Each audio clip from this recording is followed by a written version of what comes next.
aujourd'hui, je voulais vous parler d'un sujet qui m'interpelle. Je viens d'avoir un entretien avec une femme qui est beaucoup dans le recueillement, qui a fait une grande évolution en prenant le chemin du dépouillement,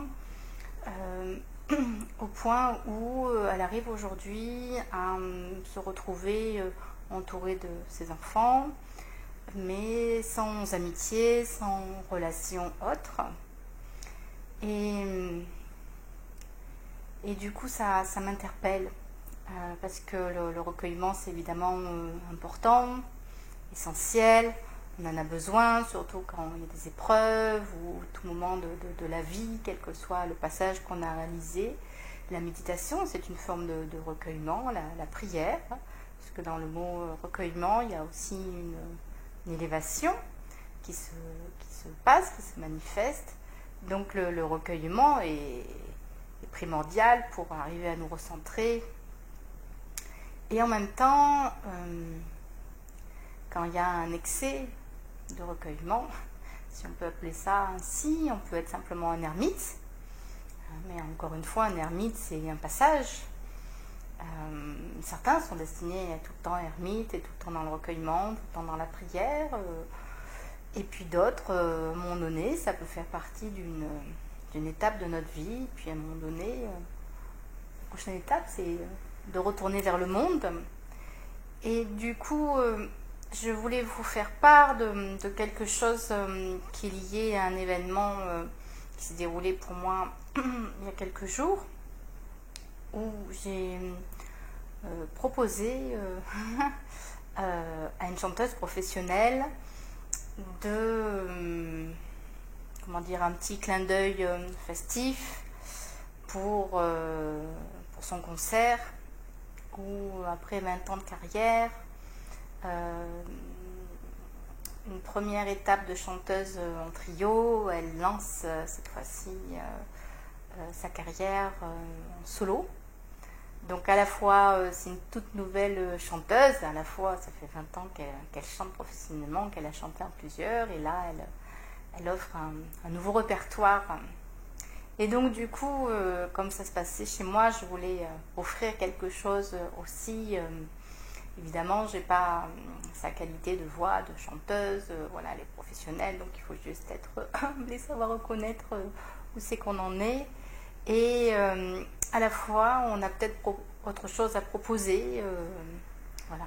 Et donc, mon idée, ça s'est manifesté tout simplement avec un ami, en se souhaitant la nouvelle année, on alla manger la galette des rois, enfin, voilà, toute une petite atmosphère sympa que le professeur que la chanteuse connaît d'ailleurs, et il nous est venu l'idée, tiens, on danse tous les deux, pourquoi pas lui offrir au public de l'Indie Hop. Donc ça, c'est la danse du swing. Le swing, c'est le nom de la musique, et le Lindy Hop, c'est le nom de la danse qui recouvre plusieurs pas, plusieurs danses. Et donc du coup, l'ami avec qui je suis danse depuis des années, et nous voici partis sur une nouvelle aventure qui est apprendre le Lindy Hop en 3 semaines. Bon, donc c'était pas parti pour être un challenge, c'était juste un petit moment de convivialité pour animer le concert, pour offrir quelque chose. Enfin bon, il y a juste la joie qui est montée, un partage, une idée, bon, ça nous échappe. Et en fait, ça s'est révélé être un challenge, parce que je me suis dit ça va être facile. Je suis quand même une ancienne danseuse de rock'n'roll, plusieurs années d'école de rock, l'une des meilleures de Bordeaux à l'époque, danseuse de tango aussi, débutante, parce que voilà, j'y vais pas très très régulièrement, j'ai jamais pris de cours de manière assidue, même si je prends des cours voilà, là où je vais, où on danse la milonga, il y a toujours une première partie voilà, adorable avec Daniel. Et là, je me suis dit le Lindy Hop, voilà. Et en fait, ça a été pas évident. Et la veille du concert, je me suis dit, je suis pas prête. Alors, Est-ce que c'était un pressentiment? Est-ce que c'était une vérité? Est-ce qu'il y a une part d'illusion ou de dénigrement? Et en fait, non, c'est juste un fait. Peut-être qu'il y avait une peur, mais c'est un fait réel. 3 semaines pour apprendre le Lindy Hop, même pour 5 minutes de représentation, c'est techniquement pas évident. Et malgré m'être entraînée avec un maestro, je l'appelais ainsi, c'est un petit clin d'œil à Jacques, voilà, qui danse du gospel. Bon, je suis en plein dans le gospel aussi, donc vous comprendrez avec voilà, un événement qui va arriver dans pas longtemps, très intensif. Donc voilà, mais je vais. Donc du coup, avec un professeur de l'IOP et une de ses amies aussi qui est venue m'aider, qui a été importante aussi. Donc il y a eu voilà, une répétition à 3, plusieurs répétitions à 2, des répétitions toutes seules, apprendre les pas toutes seules, mettre un tuto YouTube, entraîner, clac-clac, les pas de base. Et puis après ensemble à 2, et puis les dernières répétitions l'après-midi juste avant le concert. Et puis il me dit voilà, je suis encouragée, tout va être bien, je suis prête. Et en fait ben non, je ne le suis pas, même si c'est mignon qu'on m'encourage, mais c'est pas grave, je vais faire de mon mieux. Et ce qui s'est passé pendant le spectacle, c'est qu'effectivement, je semble être prête quand on danse comme ça, planqué à la maison, en tête à tête ou à 2. Et en tête à tête, c'est avec un ami que je connais depuis des années, avec qui j'ai déjà dansé du tango et d'autres danses. Donc du coup, c'est simple. Et puis, il n'y a personne qui me regarde. Voilà. Par contre, quand il vient me chercher sur scène, enfin, j'étais planquée là aussi derrière ma caméra pour filmer le concert. Et donc, du coup, c'est prévu, il vient me chercher et lui, il est très décontracté, il fait des shows depuis des années, il fait des démonstrations, il danse le swing depuis des centaines de personnes, voilà. Et donc il arrive, si vous voyez les vidéos, voilà, on est très très décontracté. Et moi je suis dans la joie, je me laisse porter, il me tend la main, je l'accepte et je la prends. Et j'arrive sur scène, en même temps il y a la chanteuse, il y a le pianiste qui est là, sauf que quand j'arrive sur scène, je me retourne et on n'est pas nombreux, on est dans une petite salle, mais quand même il y a du public. Et en fait, je me suis totalement laissée intimider.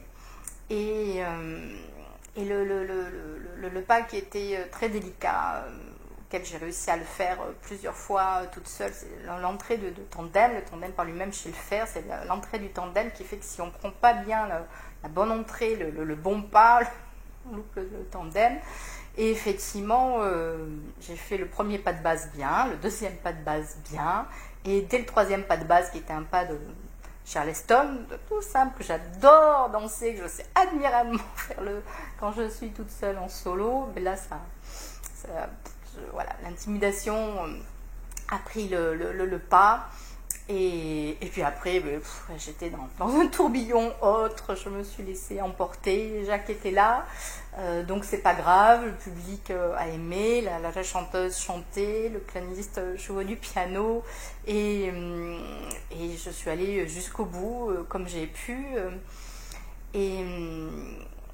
Et en fait, c'était important pour moi qu'il y ait quand même une certaine qualité dans la danse que j'offrais, parce que je suis quand même avec une chanteuse professionnelle, c'est quand même une représentation professionnelle pour elle, ainsi que pour le pianiste, un pianiste professionnel voilà, d'une grande renommée. Et en fait, c'est le minimum que je puisse offrir, qui soit de la qualité. Et effectivement, comment dire,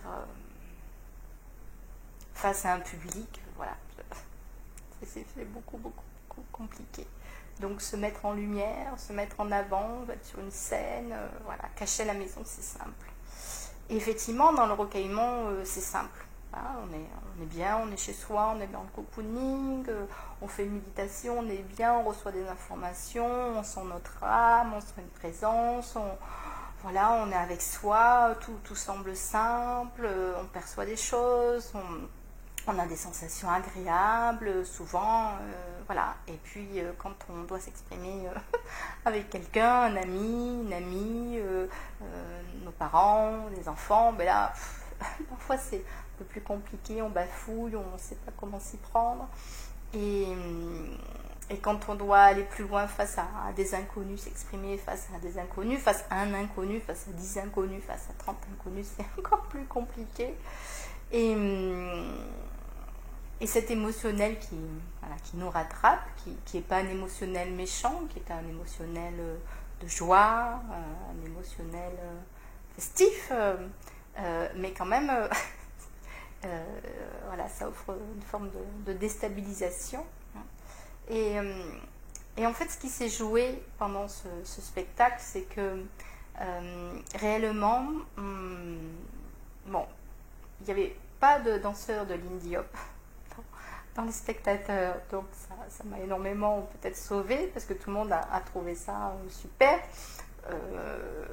Bon, donc on n'était pas non plus dans un spectacle professionnel me concernant. Et en fait, ce qui s'est passé, c'est que ce qu'ils ont retenu, c'est l'émanation générale. Voilà. Et effectivement, c'était pas parfait. Sur un certain plan, sur le plan technique, sur enfin voilà, ce qui semble important, et peut-être finalement ce n'est que du détail. Et effectivement, sur un certain plan, je n'étais pas prête. Sur un certain plan, et ça, je me suis loupée.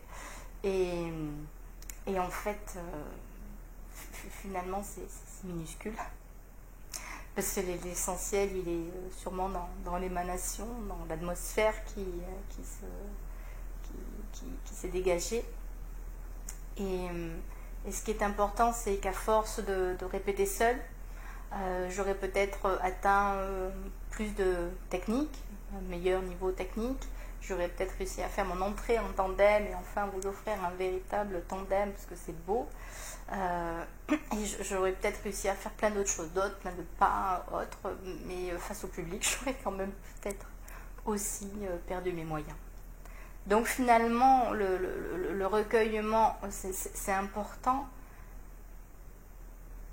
mais ça ne nous enlève pas, voilà, tout ce côté humain de nos imperfections qui, comment dire, c'est peut-être là où se trouve la beauté, et pas dans la technique du jeu de pas, même s'il y a la technique, on voit des professionnels de la danse qui sont admirables en technique, en élégance, en grâce, en sourire, et avec une émanation, et c'est une perfection humaine et divin à la fois quand on voit ces grands champions, qui adorent regarder le patinage artistique, parce que je suis une ancienne danseuse, patineuse, pardon, mais c'est une perfection absolue, mais on ne peut pas être dans cette exigence quotidiennement dans notre vie, parce que on manquerait la vie. Et le principal, c'est la vie. Le principal, c'est pas je suis prête, je suis pas prête. Le principal, c'est oui. Oui, je réponds à la vie. Oui, je m'offre. Oui, je me mets à nu. Oui, j'ai la trouille et c'est pas grave. Oui, on va me voir me tromper sûrement et c'est pas grave. Oui, je suis là seule, mais en même temps, on est à deux. Et si j'avais choisi l'option je suis pas prête, je refuse, j'annule, c'est une surprise, peu de personnes étaient au courant, j'aurais pu très bien juste arriver habillée avec la petite tenue de Charleston pour la petite surprise, mais j'avais rien dit de plus, donc personne ne s'attendait à ce qu'on danse le swing, et puis ça serait arrêté là. Et du coup, en fait, sous prétexte que je ne suis pas prête, je me serais brimée. J'aurais refusé la vie, je n'aurais pas répondu à son appel, à cet engouement, à cette forme de dépassement, parce que oui, il y a un dépassement qui n'est pas si immense que ça. En même temps, comment dire, dans ce qui s'est passé avec cette danse et ce qui se passe avec la vie, c'est-à-dire que ben oui, j'ai perdu mes moyens, oui, il y a eu l'émotionnel qui est venu. Oui, j'ai été prise par un énorme tourbillon quand Jacques me fait danser. Ben, je sais plus où j'en suis. Ça me rappelle quand j'avais 20 ans où un danseur de niveau 4 en rock et moi niveau 1 me propose de danser avec lui. Je n'ai pas touché terre parce que un pas, notre pas. Il était un excellent danseur, même si je ne connaissais pas les pas, les mouvements. Il a su me guider merveilleusement bien. Je me suis laissée emporter. Et voilà, c'est pas grave. C'est pas grave si tout à coup, ben, je maîtrise rien. Je m'offre, peu importe le résultat. Parce que l'essentiel dans tout ça, c'est le oui à la vie. Et ça, c'est grandiose. Et la beauté, elle n'est pas dans l'excellence des pas et du mouvement. La beauté, elle est dans cette émanation globale. Dans ce que ça a provoqué aussi pour le public, parce que du coup, il y a une dame qui était là, qui me dit « Mais Carole, en fait, j'ai adoré, ça a réveillé quelque chose en moi. En fait, depuis un accident, avant je dansais, avant l'accident je dansais, depuis l'accident je ne danse plus. Donc finalement, bon, il y a une période où on ne peut pas danser après un accident parce qu'il y a une rééducation, on ne peut pas forcer les choses. Et puis à un moment donné où c'est juste nous qui sommes rentrés dans peut-être un déni, un refus, on ne s'autorise pas, on a peur. Puis tout ce qu'on s'imagine et finalement voilà, il y a à un moment donné quelque chose dans la vie qui fait que hop, on sent que là voilà, c'est maintenant, voilà, on se fait refuser pendant des années et c'est maintenant. Et c'est ça qui se passe aussi avec cette dame avec qui j'ai parlé il y a quelques minutes où finalement elle a perçu que c'est elle qui s'autorise pas.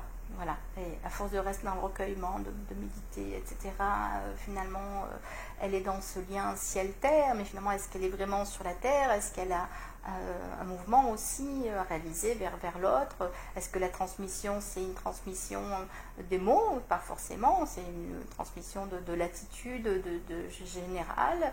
Et puis, même si on est sur l'instant, comment dire, pas forcément en joie, parce que ben, on a le droit aussi d'être triste, d'avoir des passages difficiles et quand on est dans l'amitié, c'est aussi s'autoriser à dire aux amis je suis triste, voilà, donc il y a des moments c'est pas évident mais je m'autorise à venir et il y a une discussion aussi samedi avec 4 autres personnes, on était le club des 5 on s'est appelé, enfin voilà, c'était petite blague entre nous, parce qu'il y a eu voilà, quelque chose de sympa qui s'est passé.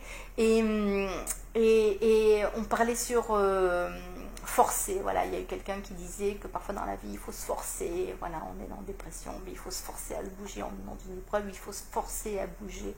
Et moi, ça m'avait interpellée parce que, voilà, on doit se forcer, il faut se forcer, force-toi, vas-y, avance, voilà. Et en fait... Ce qui me dérangeait, c'est pas dans le fait que oui, parfois, voilà, il faut un peu essayer de faire un pas, mais je voulais pas qu'il y ait quelque chose de catégorique. C'est pas systématiquement on doit se forcer, et c'est pas tout le temps, et c'est voilà, et c'est peut-être pas le juste mot.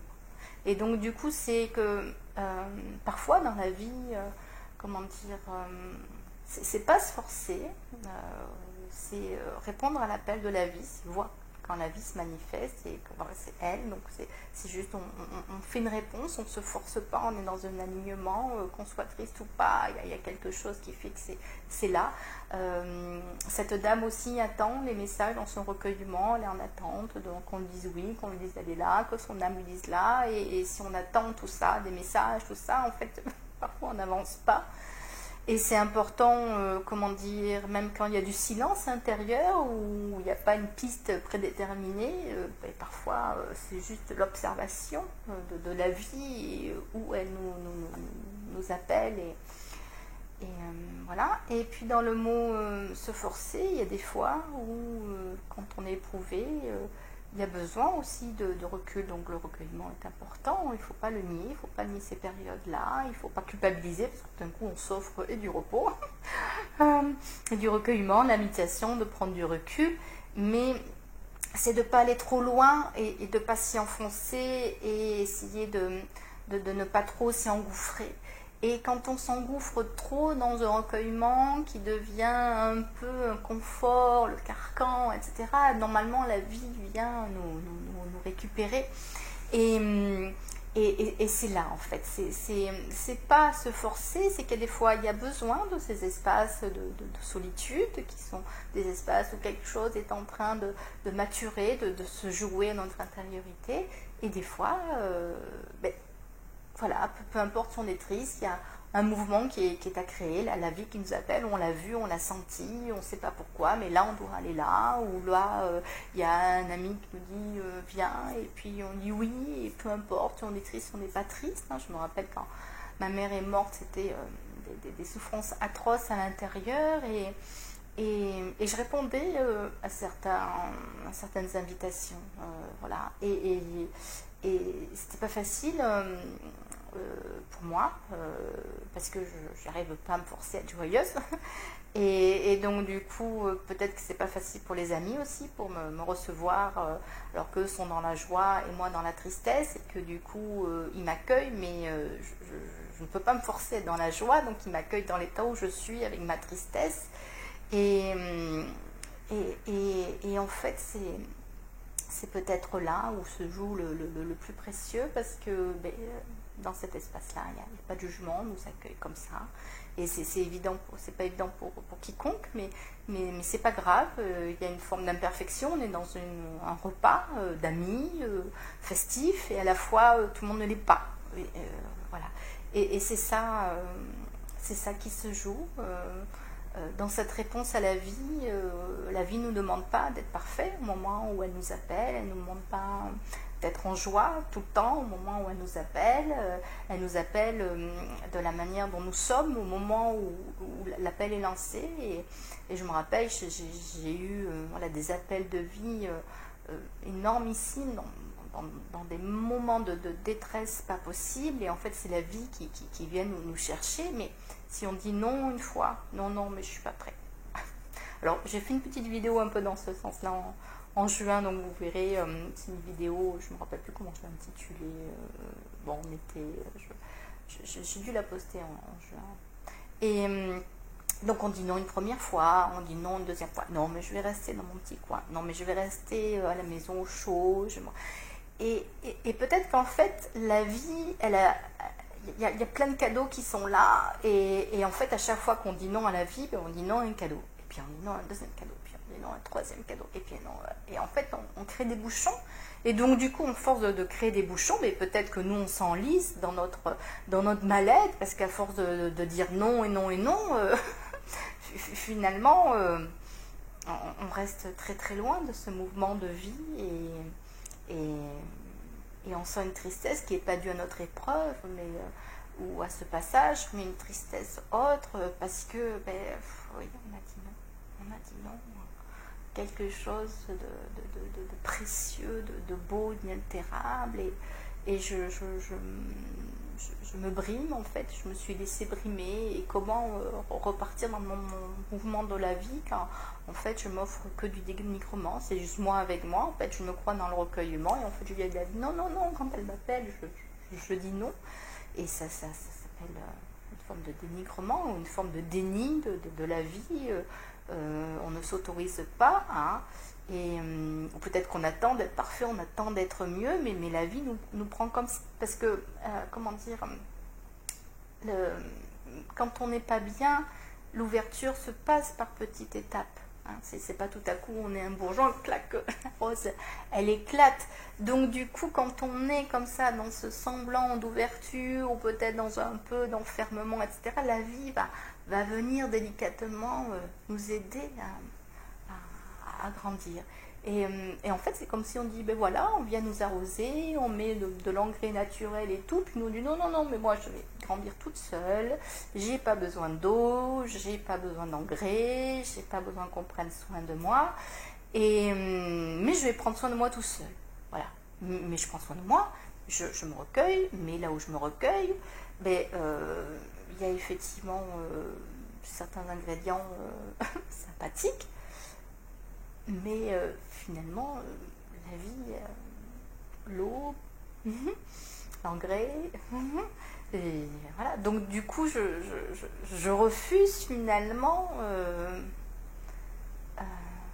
toutes les aides sous prétexte ou confusion, peut-être que c'est une aide extérieure ou que maintenant c'est pas le bon moment, donc on est dans le jugement sur là où on en est, on est dans le jugement sur une beauté qui nous dépasse, on est dans le jugement sur un espace-temps. Et voilà, donc c'était principalement pour essayer de, comment dire, vous faire part de ce qui s'est joué pour moi dans Je suis pas prête pour vendredi dernier, dans cette histoire de recueillement qui peut nous porter trop loin parfois dans notre coquille, et que après ça devient très difficile, voire douloureux d'en sortir. Et cette invitation à la vie, à entendre, à observer, et que parfois les messages ne viennent pas forcément de l'intérieur. Qu'est-ce qu'on appelle intérieur? Ça, c'est vraiment à chaque fois à bien redéfinir. Et l'essentiel, c'est voilà, de s'ouvrir à la vie, parce que se faire confiance en soi, c'est bien. Essayer d'avancer tout seul, c'est bien. Mais il faut juste s'accorder un peu d'humilité, parce que seul, moi j'aime plus rien faire seul. Et heureusement que Jacques était là, heureusement que son amie danseuse était là, heureusement que la prof de chant était là. S'il n'avait pas mis son concert, voilà. Et tout ça, c'est des ingrédients, on a tous à participer, à concourir à la vie avec là où on en sommes, on en est avec nos imperfections du moment, parce que la beauté, elle n'est pas là, et accepter de se laisser dépasser par... voilà quoi. Et la vie vient nous emporter bien plus loin, et le tourbillon, accepter aussi qu'à un moment donné, il y a une période de tourbillon.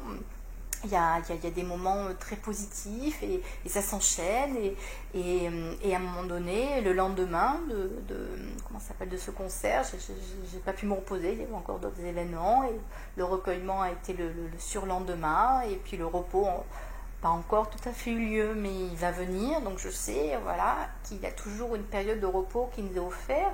Par contre, il y a souvent une différence entre l'ego, lui, ce qu'il imagine de sa période de repos, et quand la période de repos va arriver, et l'âme, à quel moment la vraie période de repos va se mettre en place. Parce que la période de repos ne peut arriver que lorsqu'on aura vécu un véritable passage de transcendance.